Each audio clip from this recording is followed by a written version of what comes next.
Você sabia que a Pangeia não foi o primeiro supercontinente da Terra? Muito antes de os dinossauros dominarem o planeta, enormes blocos de terra já haviam surgido e desaparecido. Esses supercontinentes moldaram oceanos, montanhas e até as condições de vida. O que conhecemos hoje como América, Europa, Ásia ou África já esteve unido em massas colossais que pareciam indestrutíveis. Mas nada na geologia é eterno. A crosta terrestre está sempre em movimento. Você sabia que a superfície da Terra é como um quebra-cabeça em constante transformação? Ela é formada por placas tectônicas que flutuam sobre o manto do planeta. Essas placas se chocam, se afastam e criam novas paisagens. Montanhas inteiras, como o Himalaia, nasceram desses encontros.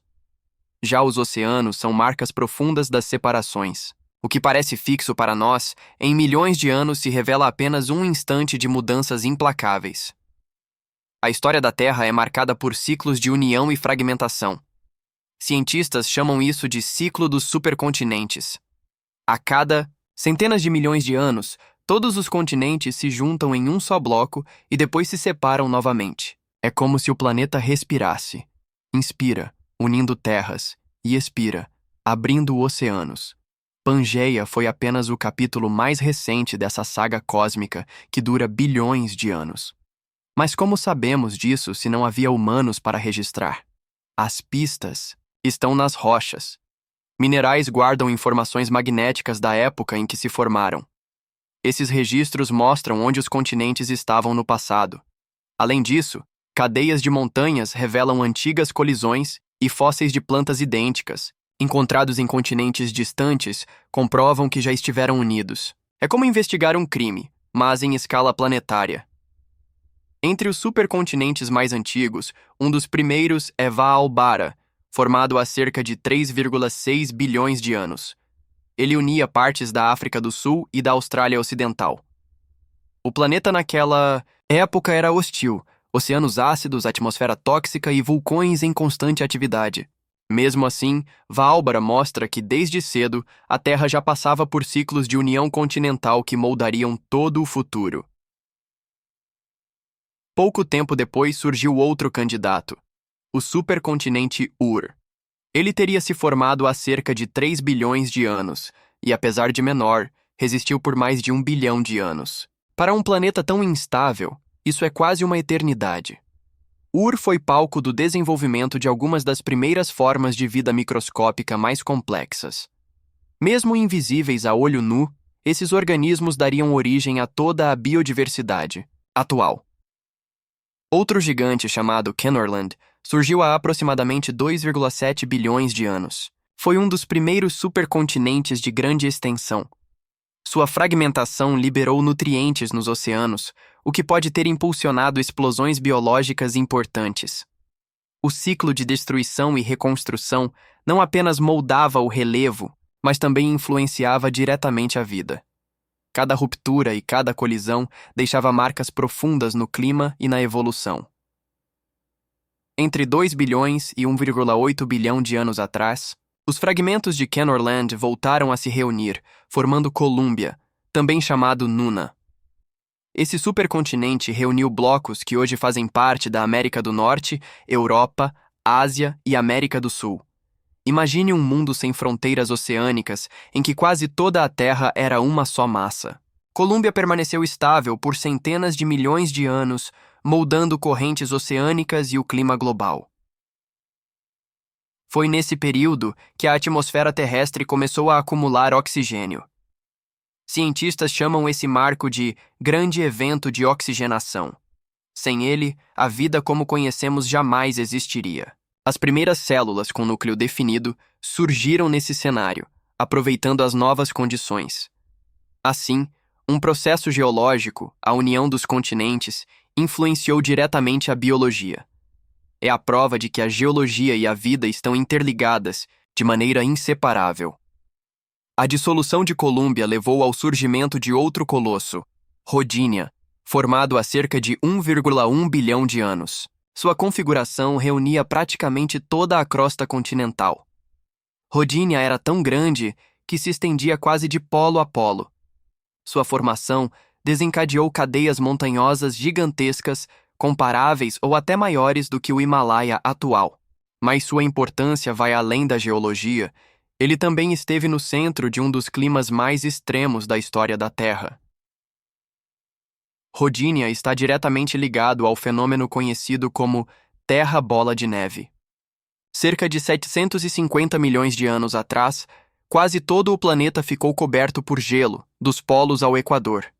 Oceanos congelados e desertos gelados dominaram a paisagem.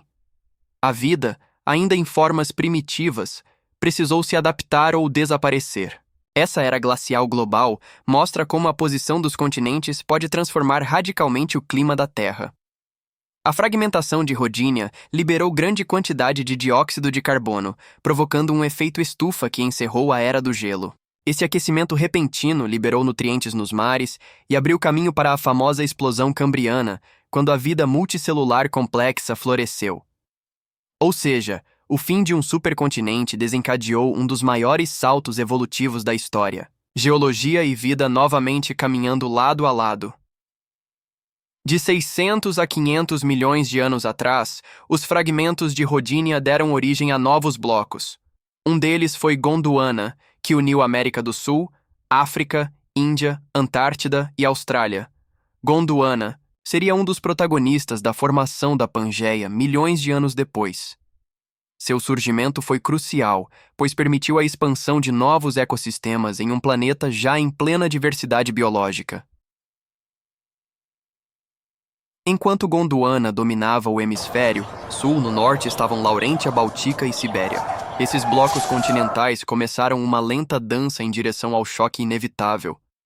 Os oceanos que os separavam foram diminuindo, preparando o palco para a união final. Esse movimento tectônico seria responsável pela criação de cadeias de montanhas que ainda existem, como os Apalaches, na América do Norte. Por volta de 335 milhões de anos atrás, aconteceu o Grande Encontro. Gondwana colidiu com Laurasia, formada por Laurentia, Báltica e Sibéria.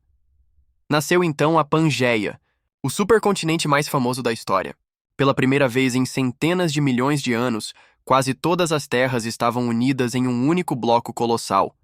A configuração da Terra era radicalmente diferente da atual. A Pangeia se estendia de polo a polo, alterando drasticamente os padrões climáticos. O interior do supercontinente era um deserto imenso, árido e quase sem rios.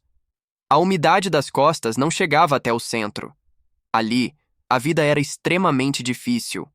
Animais e plantas precisavam se adaptar a condições de calor escaldante no verão e frio rigoroso no inverno. Essa geografia extrema moldou espécies únicas. Apesar da aridez, as regiões costeiras da Pangeia eram férteis. Florestas exuberantes cresciam perto dos litorais, alimentando cadeias de vida complexas. Répteis gigantes começaram a prosperar, e os primeiros ancestrais dos dinossauros já caminhavam por essas terras. A vida marinha também era abundante, explorando as margens oceânicas que cercavam o supercontinente. O contraste entre deserto central e abundância costeira era marcante. Mas a Pangeia também foi palco de uma das maiores tragédias biológicas da história. A extinção em massa do Permiano, conhecida como o Grande Morrer. Há cerca de 252 milhões de anos, cerca de 90% das espécies marinhas e 70% das espécies terrestres desapareceram. O gatilho foi um vulcanismo devastador na Sibéria, que liberou gases tóxicos e alterou drasticamente o clima global. Essa extinção abriu espaço para o surgimento dos dinossauros, que se tornariam os grandes dominadores do planeta no período seguinte. O que parecia destruição absoluta foi, na verdade, o início de uma nova era. A vida, mais uma vez, se reinventava em meio ao caos. A Pangeia mostrava que, além de unir terras, podia também ser palco de mudanças biológicas gigantescas. Com o tempo, fissuras começaram a aparecer no interior da Pangeia. As placas tectônicas, que nunca param, deram início a rachaduras que mais tarde se transformariam em oceanos inteiros. Esse processo começou há cerca de 200 milhões de anos, no período Triássico. Era o começo do fim da Pangeia, que logo se dividiria em novos continentes. Primeiro, a separação deu origem a dois blocos principais: Laurásia, ao norte, e Gondwana, ao sul. Essa divisão abriu o caminho para a formação do Oceano Atlântico, que continua se expandindo até hoje. É por isso que a África e a América do Sul ainda se afastam alguns centímetros por ano, como se estivessem presas em um movimento eterno iniciado na Pangeia.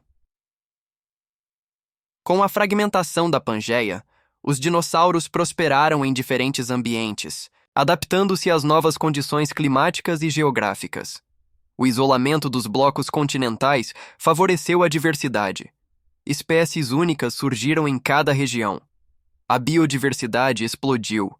O que antes era um único mundo passou a ser um mosaico de ecossistemas independentes. As marcas da Pangeia ainda estão vivas hoje. As cadeias de montanhas, como os Apalaches e os Urais, são cicatrizes de sua formação. Os fósseis encontrados em continentes distantes confirmam que já estiveram unidos. Até mesmo a forma dos continentes atuais, como o encaixe quase perfeito entre África e América do Sul, é uma lembrança visual desse passado colossal. A fragmentação da Pangeia não foi o fim do ciclo. Pelo contrário, foi apenas mais uma etapa. Cientistas acreditam que em 200 a 300 milhões de anos no futuro, todos os continentes voltarão a se unir. O próximo supercontinente já tem nomes sugeridos: Amásia ou Novo Pangeia. O ciclo de união e separação continua, e nós estamos apenas em uma pausa temporária desse processo eterno. No futuro distante, a América do Norte pode colidir com a Ásia, fechando o Oceano Pacífico. A África deve se unir à Europa, formando novas cordilheiras. A Austrália, em constante movimento, se chocará com o continente asiático. O mapa mundi será totalmente irreconhecível. Oceanos desaparecerão, montanhas colossais se erguerão, desertos se expandirão. O planeta será outro. Essas mudanças geológicas terão impacto direto no clima global. Um supercontinente gera extremos: interiores, áridos e secos, litorais úmidos e férteis. Se a vida ainda existir nessa época distante, terá que se adaptar a condições severas. As espécies que sobreviverem serão moldadas por um ambiente tão hostil quanto fascinante. Pensar na formação de novos supercontinentes é também refletir sobre nossa própria insignificância no tempo. A humanidade existe há apenas alguns milhares de anos, enquanto esses ciclos duram centenas de milhões. Nossas cidades, países e culturas são apenas uma fagulha diante da escala geológica. No entanto, compreender esses ciclos nos ajuda a entender melhor o presente. As placas tectônicas que um dia formarão novos supercontinentes são as mesmas que causam terremotos, erupções vulcânicas e tsunamis hoje. O passado nos ensina que vivemos sobre uma crosta em constante transformação e não em um solo estável. A Pangeia pode ter se desfeito, mas sua influência ainda ecoa. O clima, a distribuição das espécies e até a localização de recursos minerais são consequência direta desse passado. O ouro, o carvão e o petróleo que movem nossas sociedades se formaram em condições estabelecidas durante essas eras remotas. Nosso presente está enraizado em supercontinentes que já não existem. E assim, a história dos supercontinentes nos lembra que nada na Terra é permanente. Oceanos se abrem, montanhas se erguem, desertos se expandem. A cada ciclo, a vida precisa se adaptar ou desaparecer. A pergunta que fica é: quando o próximo supercontinente surgir, a humanidade ainda estará aqui para testemunhar? Após o fim da Pangeia, o planeta entrou em uma nova era de dispersão. Os continentes começaram a assumir formas mais familiares para nós, mas ainda muito diferentes do mapa atual. A abertura do Atlântico, por exemplo, separou definitivamente a África da América do Sul. Essa fissura inicial foi como uma cicatriz que continua crescendo até hoje, afastando os dois continentes em alguns centímetros por ano. Enquanto isso, o Oceano Pacífico seguia diminuindo de tamanho. Esse movimento, que ainda acontece no presente, mostra que o planeta funciona como uma máquina viva. Oceanos não são eternos, assim como cadeias de montanhas não duram para sempre. O relevo que conhecemos hoje é apenas um rascunho temporário, condenado a desaparecer em milhões de anos. As separações da Pangeia também criaram ambientes únicos para a evolução da vida. O isolamento geográfico dos continentes permitiu que espécies se desenvolvessem de forma independente. Foi por isso que a fauna da Austrália, por exemplo, é tão distinta do restante do mundo. Cangurus, coalas e ornitorrincos são descendentes de linhagens que evoluíram sem contato com os outros ecossistemas. Na América do Sul, o isolamento permitiu o florescimento de animais gigantes, como as preguiças terríveis e os gliptodontes, parentes dos tatus atuais. Já na África, grandes mamíferos como elefantes e girafas encontraram espaço para prosperar. O planeta se tornava um laboratório vivo, onde cada continente escrevia sua própria história biológica. As movimentações tectônicas também determinaram o nascimento de novos oceanos. O Índico, por exemplo, surgiu quando a Antártida se separou da Índia e da Austrália. Esse oceano jovem transformou correntes marítimas e alterou o clima global. Até hoje, o encontro de águas quentes e frias no Índico influencia monções e tempestades que afetam bilhões de pessoas. Outro evento marcante foi a lenta viagem da Índia em direção ao norte. Há cerca de 50 milhões de anos, ela colidiu com a Ásia, dando origem ao Himalaia, a cadeia de montanhas mais alta do planeta. Esse choque titânico ainda continua. A cada ano, os picos do Himalaia crescem alguns milímetros, lembrando-nos de que a geologia nunca descansa. Esses choques e separações também moldaram o clima ao longo das eras. O surgimento das montanhas do Himalaia, por exemplo, alterou a circulação atmosférica da Ásia, fortalecendo as monções. Esse fenômeno climático sustenta a agricultura de milhões de pessoas até hoje. Mais uma vez, vemos como a vida humana depende diretamente da dança silenciosa das placas tectônicas. A Antártida, que um dia esteve coberta por florestas temperadas, também foi isolada pela tectônica. Quando se separou da América do Sul, formou-se a corrente circumpolar antártica, um fluxo de água gelada que circula o continente e o isola termicamente. Foi isso que transformou a Antártida no deserto gelado que conhecemos hoje. Um lembrete de como a posição geográfica pode redefinir ecossistemas inteiros. Com o tempo, a configuração dos continentes foi se aproximando da atual. América, Europa, África e Ásia se organizaram nos blocos que hoje conhecemos. Mas esse estado é apenas temporário. A deriva continental continua, invisível aos nossos olhos, mas poderosa em sua escala de milhões de anos. O mapa mundi que aprendemos na escola não é definitivo. É apenas um quadro momentâneo. Cientistas já conseguem prever cenários para o futuro. Um deles é a chamada Amazia, um supercontinente que se formaria no hemisfério norte. Nesse modelo, a América do Norte colidiria com a Ásia, fechando o Oceano Ártico. Outro modelo propõe a Novopangeia, em que todos os continentes se reuniriam novamente, mas em uma configuração diferente da Pangeia original. Essas projeções não são meras especulações, elas se baseiam em dados sólidos de movimento das placas tectônicas. Usando satélites e cálculos geológicos, os cientistas conseguem prever para onde os continentes estão indo.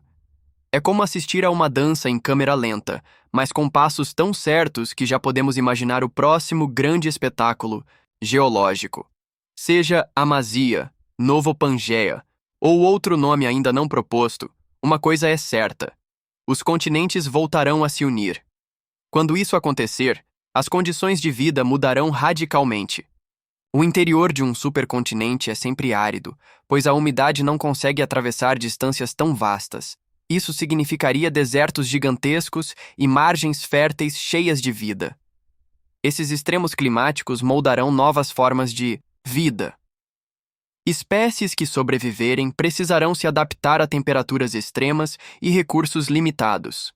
Assim como aconteceu em eras passadas, a biologia será esculpida pela geologia. O que parece apenas um movimento de rochas, na verdade decide o destino de ecossistemas inteiros. Mas o impacto não se limita ao clima. A formação de novos supercontinentes altera o nível dos oceanos, provoca megavulcões e até influencia a composição da atmosfera. Esses eventos podem desencadear extinções em massa, como já vimos no passado. A história geológica mostra que a vida é resistente, mas não imune. Extinções e renascimentos caminham lado a lado. Hoje, nós humanos vivemos em um raro momento de relativa estabilidade continental. Mas essa tranquilidade é enganosa. Os terremotos que sacodem cidades, os vulcões que entram em erupção e os tsunamis devastadores são sinais de que a crosta terrestre segue ativa. O mesmo processo que derrubou supercontinentes no passado está em ação sob nossos pés neste exato momento. Se olharmos para frente em milhões de anos, veremos um planeta irreconhecível. Oceanos inteiros podem desaparecer, cadeias de montanhas inéditas se erguerão e desertos continentais dominarão vastas regiões. O que hoje chamamos de América, Europa ou Ásia será apenas uma lembrança. O mapa da Terra estará completamente redesenhado. Esse futuro distante nos leva a refletir sobre nossa fragilidade como espécie. Nossa civilização, com toda a tecnologia e avanços, é apenas um piscar de olhos na escala do tempo geológico. Supercontinentes já existiam bilhões de anos antes de nós e continuarão a existir muito depois que tivermos desaparecido. No entanto, compreender esse passado nos dá um poder, o de perceber nossa conexão com a Terra. Cada montanha, cada deserto e cada oceano é fruto de processos que duram bilhões de anos. Somos passageiros temporários em um planeta que nunca para de se transformar. Essa consciência pode nos ajudar a valorizar mais a vida e o ambiente em que vivemos. A história dos supercontinentes é também uma história de resiliência. A vida já sobreviveu a eras de gelo globais, extinções devastadoras e climas extremos. A cada desafio, ela encontrou uma forma de persistir. O ciclo de união e fragmentação da Terra nos mostra que a mudança é inevitável, mas também abre portas para novas possibilidades. E assim, ao olharmos para o passado e para o futuro, percebemos que a Pangeia foi apenas um capítulo em uma narrativa imensa. Outros supercontinentes vieram antes e outros ainda virão depois. A pergunta que resta é: quando o próximo surgir, estaremos aqui para presenciar, ou seremos apenas mais uma memória fossilizada na longa e implacável história do nosso planeta? Se você gostou de explorar este lugar conosco, não se esqueça de se inscrever no canal Mundo Pouco Explorado para mais aventuras. Deixe o seu like, compartilhe com os amigos e comente o que você achou. Até a próxima exploração!